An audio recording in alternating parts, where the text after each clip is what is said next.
ច្រើនបងប្អូនរស់នៅតាមតំបន់ព្រៃភ្នំនេះទឹកពេលដែលយើងវាយកប្រើអញ្ចឹងធ្វើអាងអញ្ចឹងមកស្តុកមក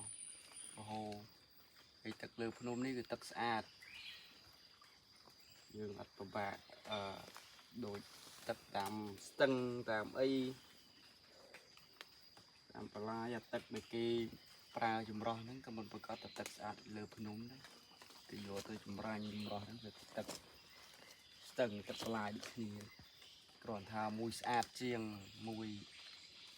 គឺវាមិនសូវស្អាតតែនេះស្អាតធម្មជាតិ 100% មកនេះហូរលឿនណាហូរអញ្ចឹងមកយកមួយថ្ងៃ 5000 លីត្រហ៊ីអានេះក្បាលទឹកតែមួយឯងតែបើថែមមួយទៀតដឹងតែហ៊ីហ្មង